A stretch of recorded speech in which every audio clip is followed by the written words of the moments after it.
Welcome, everybody. I just want to, for those of you who are just now joining us, Katie Helms has agreed to meet with us once a month. It's always going to be the last Monday of every month for my 15 minutes with Lori. And this morning, she's going to help you with a few tricks, a few tips. So, Katie, I'm going to go ahead and turn it over to you. All right. So I'm going to expand during this time a little bit on the stuff that I teach during the social media training. And this is based on some questions that have come in to Lori about specifically social media. You guys can always send her questions and then I'll answer it on the times that I'm on 15 minutes with Lori. We'll call it like 5 minutes with Katie. So basically, I'm going to talk to you guys a little bit about some different things that people have sent questions about. So first and foremost, people have asked questions about linking to their website. So whether it's an open house that you're hosting, or maybe you have a new listing, or maybe you're looking for buyers in a specific area. Some questions have come about with how to link that to your website. First of all, let me say that I think that linking anything to your website is the best thing that you can possibly do on social media, because it not only gives the information that the person wants to receive, but it also shows them that you have a website, and it puts them into a captive area where they're seeing your contact information for anything they're looking at. So Lori's going to share her screen here, and I'm going to talk her through how you would go about doing that. Now, this is based on, this is going to be based on your website. So I always say in a separate tab, open your website, which is yourname.cbphomes.com, not the main CBP Homes website. So Lori's going to go to loristruberg.cbphomes.com. And once she opens her website in the search bar, let's say, for example, you've got a new listing or you're hosting an open house. So it's one specific house that you're talking about. In the search bar, you're going to search however you need to search in order to find that listing. Obviously, this has to be a listing that is already on the MLS. It does not have to be an active status. It can be coming soon status, but it needs to already be input into the MLS. So Lori, just go ahead and search up a... Let's see, let's just find anyone here. Yeah. Does anybody have an address that they want to share? Coming soon, It could be. do 1321. It's not our listing, but Did you not already do it? No. Running Creek. Yeah, that should have been the first thing I did. Okay. All right. So Here we once go. you have found it, you're going to click on that specific listing so that it opens up and it's the only one on the page. Now, once that's open, you're going to go up to the URL at the top of the page, and you're going to copy that URL. Small. I know, probably made it. And then you're going to go back to Facebook, and in the place where you would type a post, you're going to open that up and you're going to paste the URL. Now, sometimes you have to wait a minute. That popped up really quickly, which is nice, but sometimes you do have to wait a minute.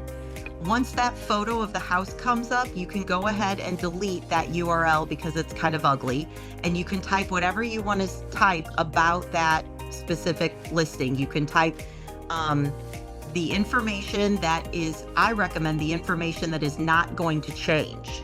So I would put bedrooms, bathrooms, school district, location, walkability, acres, all the information that's not going to change about this listing. So do not put the price, don't put the status, don't put that you're hosting an open house there, just the information that will not change. And then once you've typed all that information in, you're going to click post. Katie, should we tag Caldwell Banker Premier Group at all? You can, but you don't have to. So I'm going to tell you why in a minute here. Let's go through these steps, and then I'm going to show you an example as to why you would not want to do that, and I'm going to show you an alternative to that. Okay. So go ahead and click post, or okay, whatever it says. I was going to say, don't actually post it since it's not our listing, but Oh, that's all right. Well- I can get rid of it. yeah. So once that has been posted and it is on your business page, you're going to want to share that over to your personal page, because on your personal page is where most of your audience lies. So now in order to do this, Lori's going to have to change over to be her personal page. So she's switching over to personal page, then she's going to go to her business page, and you might have to click the little on the left-hand navigation to get over to your page. So there's the post on her business page. Now down in the share area, she's going to go ahead and click share. And now here you can see that her personal page is sharing her business page. This is where you can type information that may change. So in this section, it's going to share that original post, but here you can type things like, I'm going to be hosting the open house on Sunday, or this is coming soon right now, but showings may begin on Friday. You can type things in here that are going to change. And then once you have done that, you're going to go ahead and click share.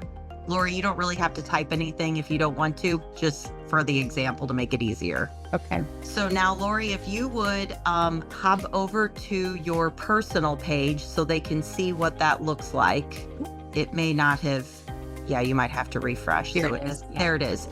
So now the really nice thing by doing it this way is that your friends or your audience members that you have on your personal page are not only seeing the information about the listing that you posted, but they're also seeing that you have a business page. So you're going to get natural migration over to the business page this way.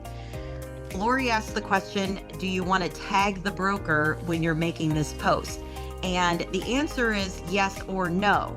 So in this situation, I would say no, because you're giving them a streamlined experience. You're showing them, here's the listing. It's brought to you by my business page, and I'm sharing it over to you through my personal page.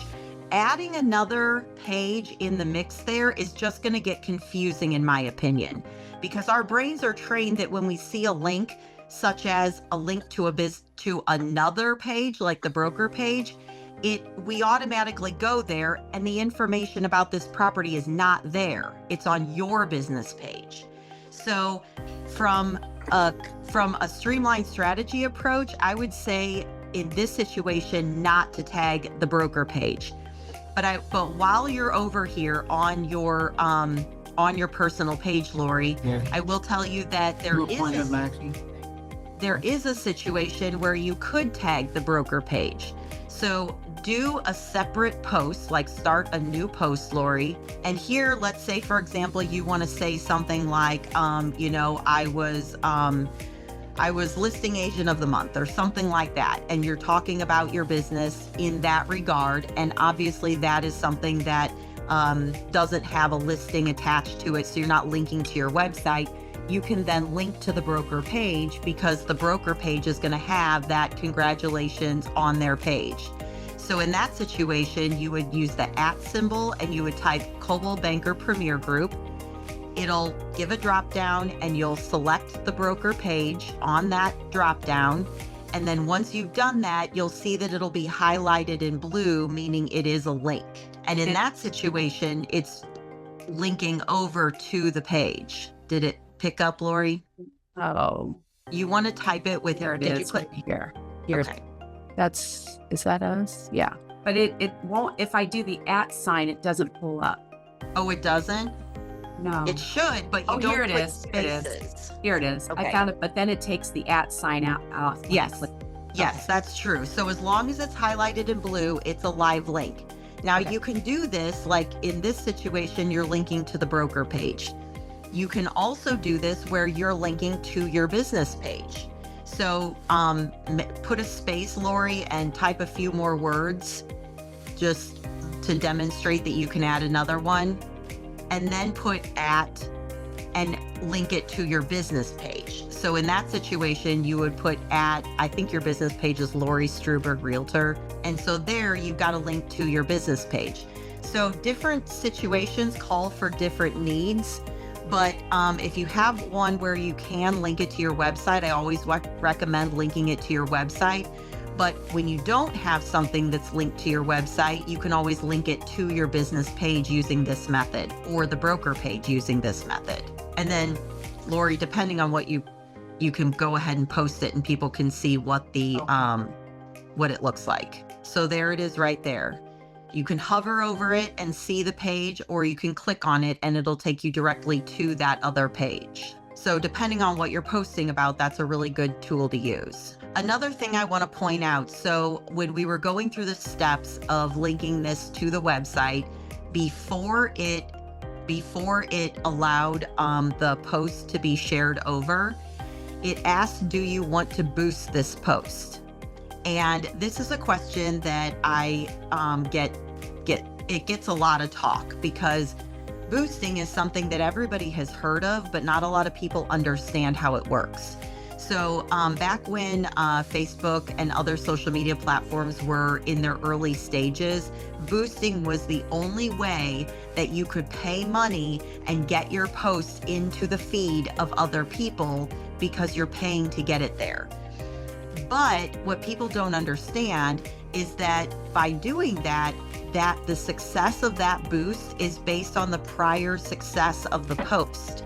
So for example, if you regularly receive around like 20 pieces of engagement on a post, that's not a high value post or a high value account in the eyes of Facebook.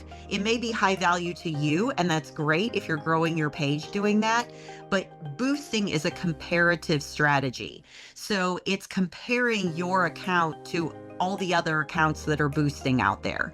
So I would say if you really want to put money behind a post and have that post go into the feeds of other people that are not already a part of your audience, don't boost it. There are other ways that you can do a sponsored post that is not based on prior performance. But down the road, once your business page is a very high value page and you're receiving a lot of engagement on each of your posts and a lot of engagement on your page, then boosting does become worth it. So you just have to kind of know where you're at before you spend money to boost a post. Okay. Katie, we are down to 1 minute left. I know there's so many more things that we can certainly chat about. If anybody has any questions, go ahead and unmute yourself. We'll give it another minute or two for questions and answers. I guess you did a great job this morning. All Katie. right. Okay. Mark, or I don't know if Bill's still on here. Do you guys have any questions or comments? Nope. How about you, Bill? Good job, Katie. Thank you. Yeah, definitely. If anybody has future questions about social media, feel free to send them to Lori and we can feature the answers on this. Or if you have more extensive needs, feel free to come to the social media training that happens once a month. There's 2 sections. You probably don't need to go to the morning section if you've already done that, but the second section would be more applicable, where I go in depth over all of this information. And the next one is April the 24th. Like she said, the compliancy part will start at 9 o'clock. So if you have not gone to the compliancy class, please do so. It's important to do that before you attend the second class. The second class will begin around 10:30. I think is what you said, Katie. Is that right? Yeah, 10:30 is a good time to show up to the second session. Okay. Again, Katie, thank you so much. I really appreciate it. If anybody has any questions, reach out by visiting 15minuteswithlori.com. We'll get those answers to you. And you can always refer back to that website for past 15 minutes that we started recording. So have a great day, everybody. Thanks again, Katie. We'll talk to you all later. Thank you. Thanks.